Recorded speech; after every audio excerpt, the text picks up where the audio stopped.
Mesdames, Messieurs, merci d'avoir pris le rendez-vous du face-à-face sur cette matinale de ce mardi. Je reçois pour vous une dame, je vous l'avais annoncé à l'entame de cette émission. Aujourd'hui, nous allons parler de ce qu'il faut retenir essentiellement de la plateforme électorale, des observations faites donc par la plateforme électorale des OSC. Et pour en parler, nous avons invité pour vous Madame Marisa Anzo-Glélé. Bonjour. Bonjour, Monsieur Agua. Un plaisir de vous recevoir dans ce studio et sur ce plateau.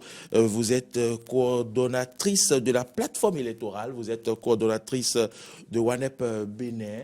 Dites-nous, vous êtes beaucoup impliquée dans l'organisation ou dans l'observation du déroulement de ces élections du 17 mai dernier. C'est quoi un observateur des élections?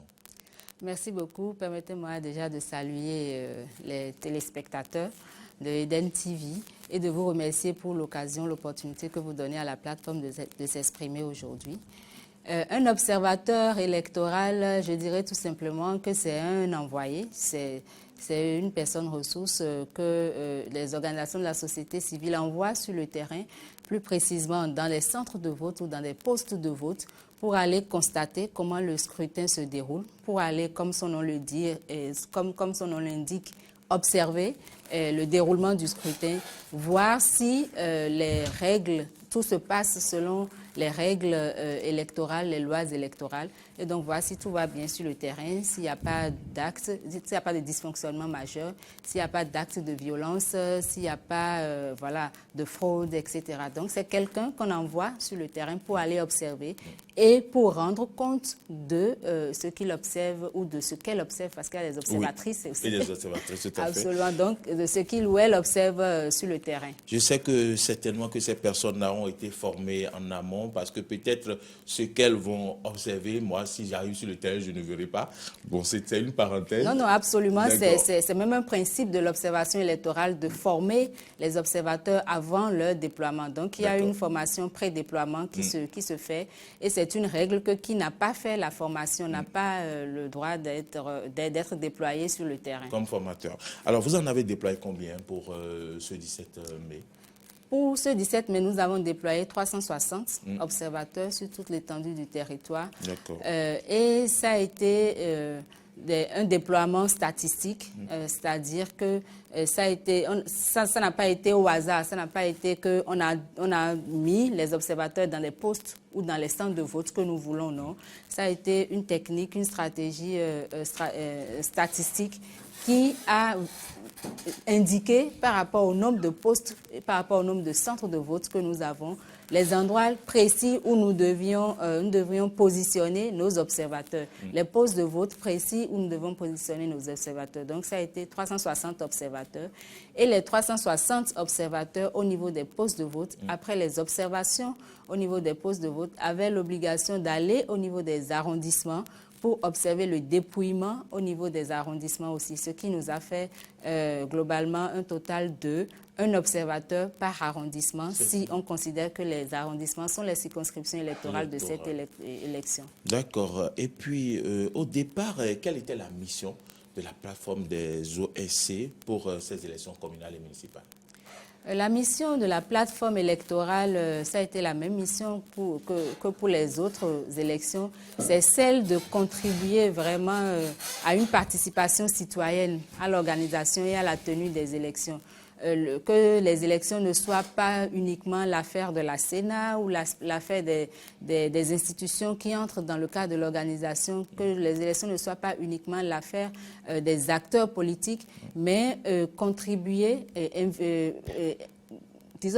une participation citoyenne. Donc, éduquer les citoyens, les électeurs à la chose électorale, et faire impliquer des jeunes, faire impliquer des citoyens dans le processus électoral et dans les différentes étapes du processus électoral.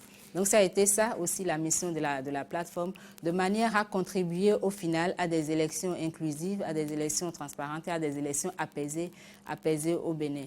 Donc, à la veille de chaque processus, la plateforme déploie un certain nombre d'initiatives des initiatives de plaidoyer, des initiatives de sensibilisation et de vulgarisation de la loi électorale, des initiatives vraiment d'implication des jeunes qui passent par l'observation le jour du scrutin, mais également l'observation et le suivi de la période avant le scrutin pour rendre compte des dysfonctionnements, pour rendre compte des irrégularités, pour permettre à la plateforme d'alerter sur un certain nombre de choses qui ne vont pas et d'inviter par des recommandations à faire mieux pour nous éviter de situations fâcheuses.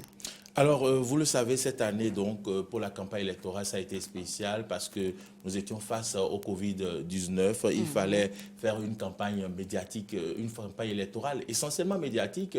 Et donc, vous avez commencé vos observations, d'ailleurs, il faut le dire, depuis cette période de campagne jusqu'après les élections. Dites-nous, qu'avez-vous observé? Est-ce que ce principe a été réellement respecté, principe de campagne médiatique, essentiellement médiatique? Je pense que je vais dire malheureusement non. Malheureusement non. Et les réseaux sociaux en ont parlé, certains organes de presse aussi circulé. Et donc, ce principe de campagne médiatique n'a pas été tout à fait ou exclusivement respecté. Il y a eu des rassemblements. Et ce qui peut être fâcheux, c'est que des rassemblements qui ne respectent pas forcément les règles, les mesures barrières, de telle sorte que l'ordre national des médecins s'est insurgé contre la chose, a fait une déclaration pour mettre en garde ces acteurs-là. Il y a un certain nombre de préfets, il y a certains préfets qui ont même pris des décisions fermes dans leur zone pour interdire et pour dire qu'ils vont réprimer ici. Donc, ça n'a pas été respecté. On a eu des rassemblements de ce genre-là. Déjà, le 2 mai, je pense que la campagne a été lancée le 1er mai. Déjà, le 2, il y avait à Ganvier ce rassemblement-là où on voyait les images où plus de 50 personnes... Où un parti politique inaugurait son siège. Voilà, plus d'une cinquantaine de personnes sans les cache-nez, sans la distance sociale. Donc, il y a ces facteurs-là, d'autres porte-à-porte qui se sont faits aussi. Donc, qui a été vraiment observé. Et on espère que ça n'aura pas de conséquences fâcheuses pour la population en ce qui concerne la propagation du coronavirus au Bénin. Alors parlons proprement maintenant du 17 mai, le déroulement de ces élections. Quelles sont les observations de façon succincte qui ont été faites? Y a-t-il eu incident? Quelles étaient les insuffisances? Disons que de façon globale, il y a eu quelques incidents, mais on peut dire que tout s'est déjà déroulé mieux que le scrutin législatif d'avril 2019. En termes d'organisation aussi, la Sénat s'est illustrée de façon meilleure par rapport aux autres fois. Pour nos postes de vote où nous avions nos observateurs, par exemple, le poste ayant ouvert le plus tardivement, le plus tard, ça a été à 8h54. Donc, alors que si par le passé, il y a des moments ou des jours du scrutin ou des postes jusqu'à 11h, on n'avait pas encore ouvert jusqu'à midi des fois. Donc, c'est déjà une avancée par rapport à ce que nous avions. Les incidents, il y en a eu, des dysfonctionnements, il y en a eu. Ça a été, par exemple, le refus dans certains postes de vote aux observateurs et même à certains représentants de partis politiques. Le refus d'accès, voulez-vous dire? Non, le refus de voter par dérogation. Par dérogation. J'avoue qu'on n'a pas compris ce qui s'est passé. Déjà, c'est vrai que la Sénat avait dit qu'elle n'avait pas délivré de procuration. Est-ce que ça a été une confusion des membres de postes de vote, procuration, dérogation? Mais le constat a été fait que certains représentants certains de nos observateurs n'ont pas pu voter par dérogation. Nous avons constaté quelques cas de malfaçon de bulletins de bulletins de vote. Nous avons constaté aussi, où il nous a été rapporté par nos observateurs, quelques cas de vote, de fraude, de vote multiple, de vote multiple, et quelques incidents, bagarre par-ci, bagarre par-là. Ça n'en manque pas. Et le non-respect vraiment des mesures de protection du coronavirus, ça a été... Pourtant, les cache-nez étaient disponibles, mais bon, il faut souligner même que par endroit, il y a eu, comment je vais dire, pénurie, rupture de cache-nez. Est-ce que vous le confirmez? Oui, bien sûr, absolument. Il y a eu rupture de cache-nez par endroit. Et par endroit, ce n'était pas disponible à l'entrée du centre de vote, comme c'était prévu par la Sénat, parce que c'était dit qu'il devait y avoir un agent sanitaire qui disposait du gel et du cache-nez à l'entrée du centre de vote. Donc, il n'y en avait pas forcément là. Et c'était au niveau du poste, plutôt au niveau du poste de vote. Donc, ça a manqué par endroit. Et voilà, il y a eu rupture par moment. Les mesures de distanciation n'ont pas été respectées à beaucoup d'endroits. On a eu de longues files comme on en avait l'habitude. Des gens sont sortis, on leur a dit non, il faut mettre la distance. Ils disent non, nous venons tous de la même maison, on se connaît déjà, on n'est pas malade. Donc voilà. Donc il y a eu, disons, ces incidents qui ont été relevés et quelques, comme je l'ai dit, quelques actes de bagarre, de violence, et certains membres de postes de vote indélicats qui ont été retrouvés, soit avec des bulletins déjà estampillés. Ou avec des cartes, plusieurs cartes d'électeurs. Voilà. Et aussi quelques cas où d'identification, des problèmes d'identification. Par exemple, deux personnes qui se retrouvent sur la même liste, portant le même nom, etc. Donc, des difficultés à retrouver son nom sur la liste électorale. Donc, il y a eu de ces cas-là qui nous ont été rapportés par nous. Et donc, le rapport est fait certainement avec copie à la Sénat pour améliorer ces points. La Sénat et notre, comment vous dites, la structure qui actualise au fur et à mesure la liste des électeurs. Et donc, dites-nous, Madame Maryse Aranzo-Gleylet, est-ce qu'aujourd'hui, la plateforme électorale des OSC a des motifs de satisfaction par rapport à l'organisation de ces dernières élections? Comme elle a dit dans sa déclaration préliminaire, il y a des motifs de satisfaction. La satisfaction pour nous étant un peu comme la mesure dans laquelle le scrutin ou le déroulement du scrutin a respecté les prescriptions légales, a respecté ce que la loi a prescrit. Donc, il y a des motifs de satisfaction dans le sens où, globalement, que ce soit au niveau du démarrage du scrutin, au niveau du déroulement du scrutin, au niveau du dépouillement du scrutin, les règles basiques, les règles minimales ont été respectées. La plupart des postes ont ouvert à 7 heures. Les membres de poste étaient là, présents. La procédure d'authentification et d'identification des bulletins des postes de vote a été faite, ce qui est une procédure vraiment garantissant la fraude. Donc, il y a, disons, un taux global de satisfaction que la plateforme a relevé et dont elle a fait mention dans sa déclaration préliminaire. Voilà. Une dernière question. Sur les réseaux sociaux, on a vu une maman malvoyante se faire aider par un proche pour voter. Selon la plateforme électorale, est-ce normal? Déjà, deux choses qu'il faut relever là. Déjà, l'assistance. Le fait qu'elle ait recours à une personne pour se faire, pour s'assister, ça c'est tout à fait normal.